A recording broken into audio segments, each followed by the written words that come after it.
Have you ever felt like time is slipping through your fingers while your list of tasks only grows longer? Like you're moving all day, yet going nowhere. Some people seem to possess a quiet power. They achieve in one day what others take a week to complete. What makes them different is not luck. It is clarity.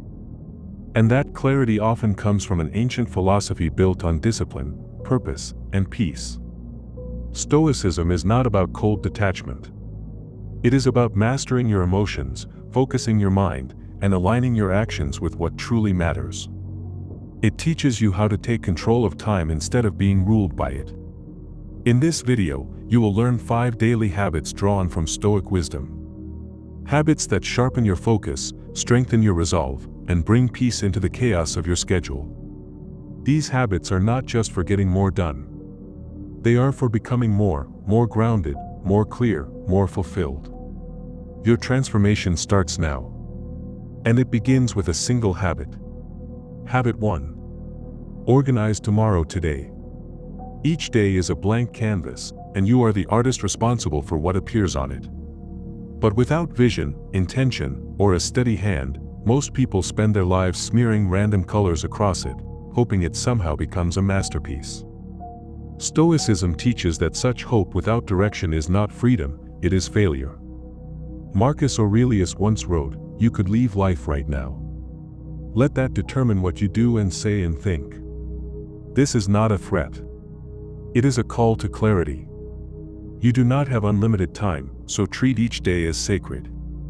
That begins the night before. Planning tomorrow today is not about control, it is about courage.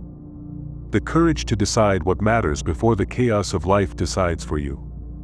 When you wake up without a plan, you wake up vulnerable. You spend your day reacting instead of building. But when you take 5 quiet minutes before bed to outline what matters most, you take the wheel. That is how greatness begins. Look at Eisenhower, who divided tasks into what is important and what is merely urgent. Look at Michael Phelps, who visualized his entire race before diving into the water. Or a stay-at-home mother who plans the next day's meals, chores, and family care the night before. Each of them knew the power of preparation. Because without a plan, even the strongest drift. But with one, even the tired rise strong. Epictetus said, "Make the best use of what is in your power, and take the rest as it happens." You may not control outcomes, but you always control your next move. And your next move should be clarity. The truth is, you are always laying bricks. Whether you are building a temple or a prison depends on whether you are thinking ahead.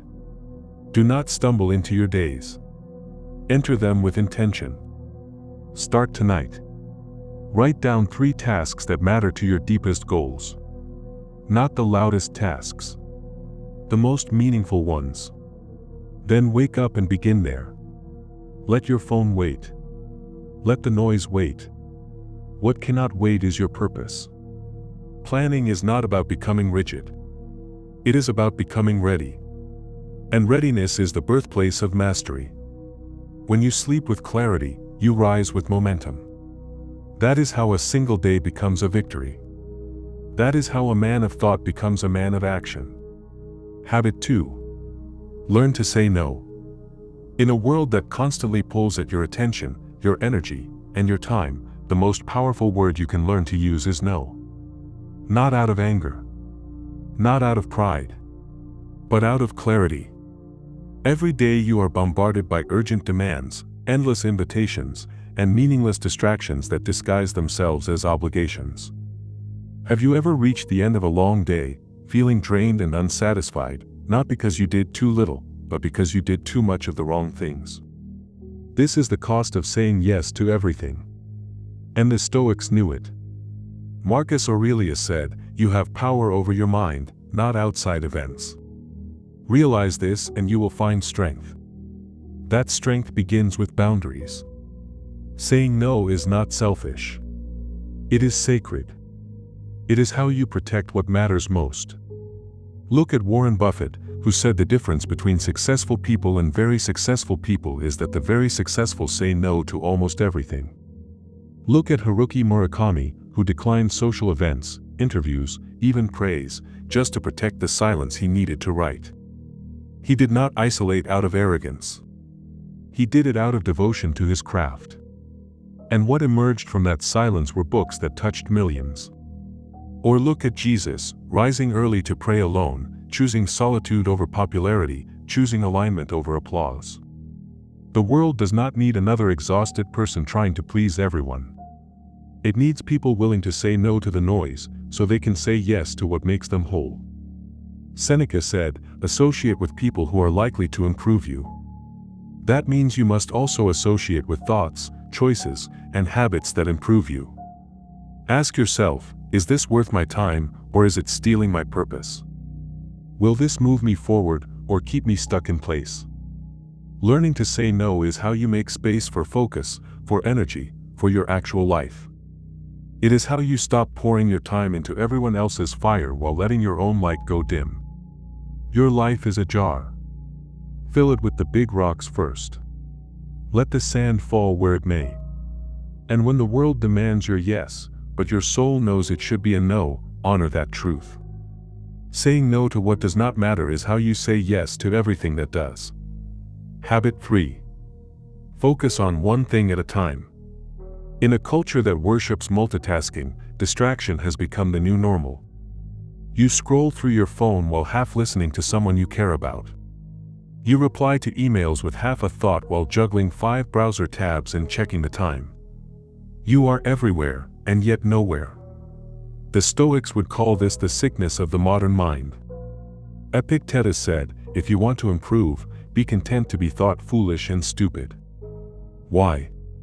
Because true focus often looks strange in a world addicted to stimulation. When you choose to devote your full attention to one thing, people will not understand. But that is exactly where your power lives. When you focus on one task, one goal, one conversation, you enter a realm where clarity cuts through the noise. It is in this stillness that quality replaces quantity. Depth replaces speed. Meaning replaces momentum. There is a reason surgeons, monks, and elite performers all share one habit in common: deep focus. And that focus begins with eliminating the illusion that you can do everything at once and still do it well. You cannot. The Stoic mind knows this.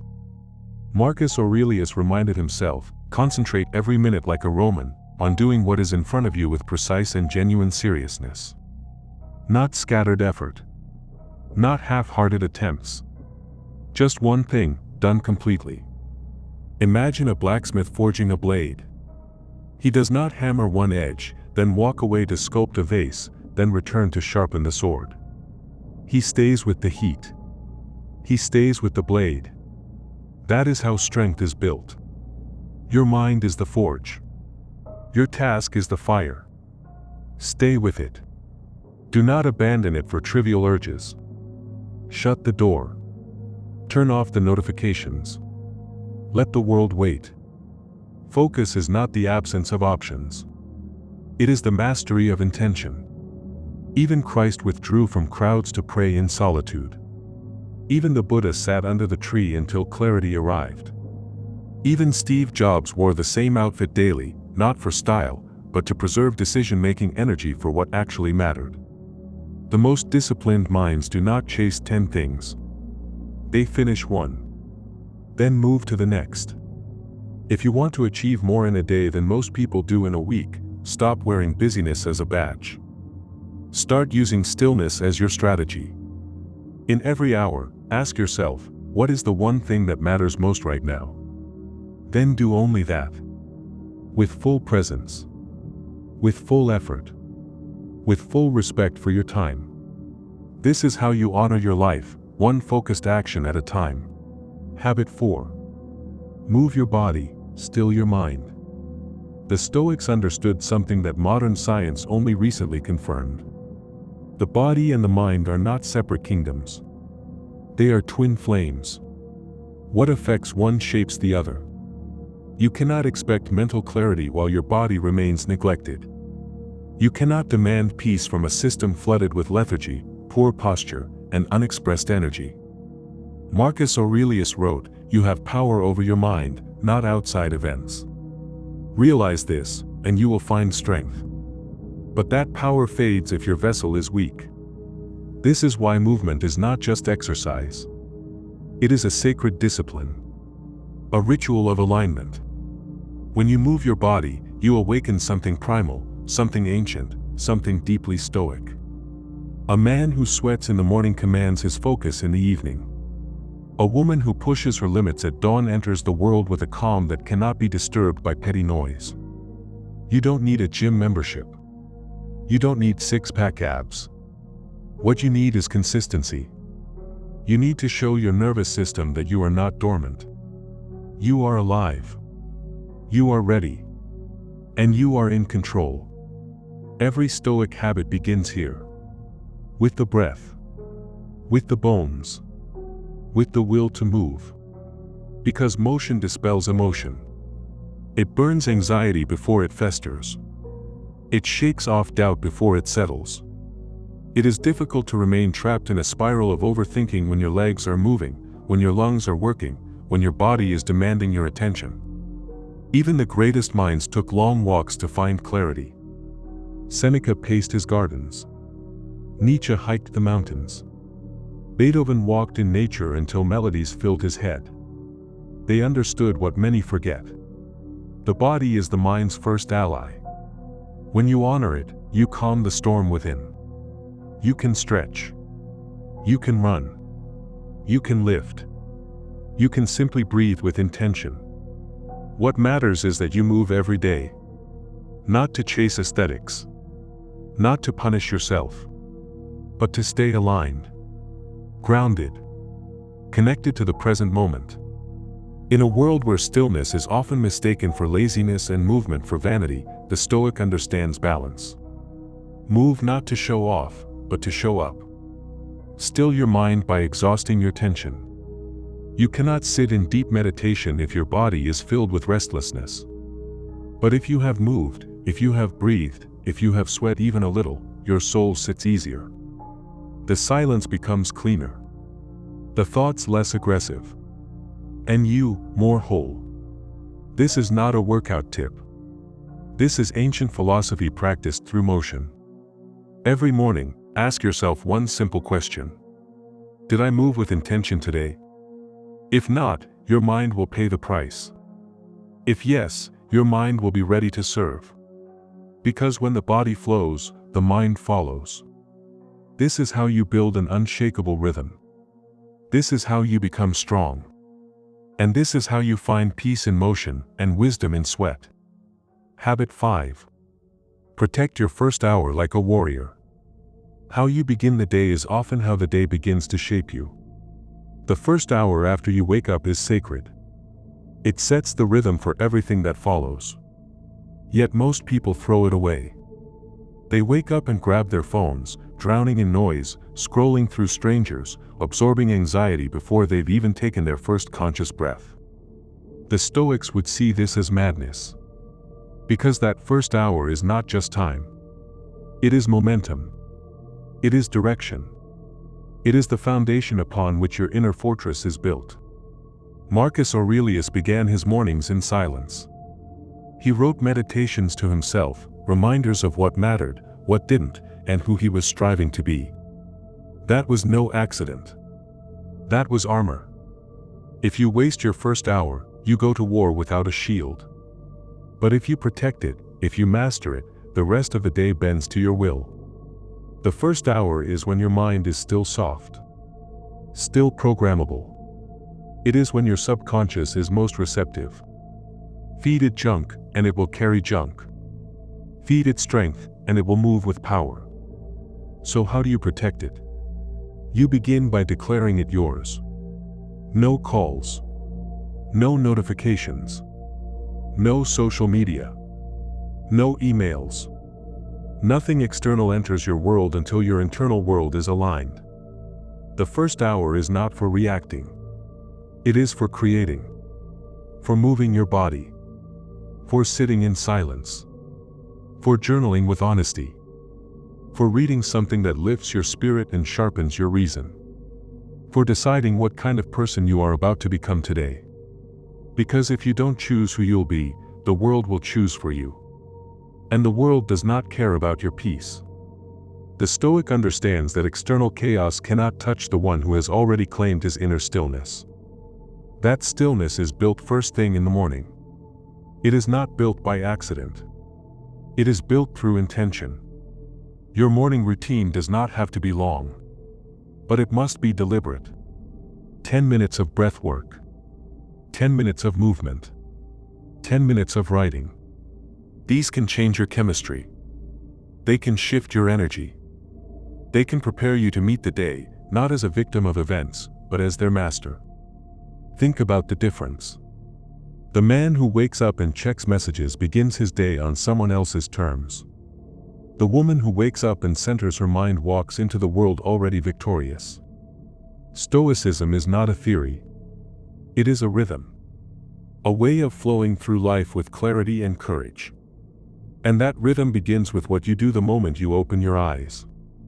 So build a gate around your first hour. Guard it. Respect it. Make it yours. This is how you move with intention. This is how you reclaim your time. And this is how you build a day so powerful, it echoes for a week. You don't need more hours. You need better habits. And it starts here, with the 1 hour most people never protect. Habit 6. Create before you consume. There is a subtle but powerful difference between those who lead and those who follow. Between those who drift through life and those who build it with intention. That difference begins with what you do the moment your mind is clear. The first creative act is not painting or writing or designing. It is choosing what enters your mental space. Most people consume before they even breathe. They wake up and open a screen. They scroll through images of lives they don't live. They read headlines they can't control. They absorb noise before they've made a single sound of their own. But you, if you want to live with purpose, you must reverse this. You must create before you consume. This is not about art. This is about ownership. Stoicism teaches us that we are responsible for our own minds. Epictetus said, "No man is free who is not master of himself." Mastery begins with direction. And direction begins with creation. When you wake up and put pen to paper. When you speak your thoughts out loud. When you move your body, or build something, or shape the day with clarity, you send a signal. You tell the world, I am the architect of this life. Consuming first makes you reactive. Creating first makes you intentional. And intention is where discipline is born. This habit will separate you from the crowd in ways you can't even measure. Because while others are caught in loops of distraction, you are laying bricks. One act at a time. One day at a time. Your words, your routines, your inner dialogue, these are the raw materials of a powerful life. And they are shaped in those first moments of the day. The Stoics didn't check the weather. They became the weather. They didn't seek validation. They created virtue. When you create before you consume, you begin to channel that same energy. You stop reacting to the world and start shaping your place within it. Write your goals. Outline your tasks. Reflect on your values. Speak your affirmations. Breathe with intention. Move with purpose.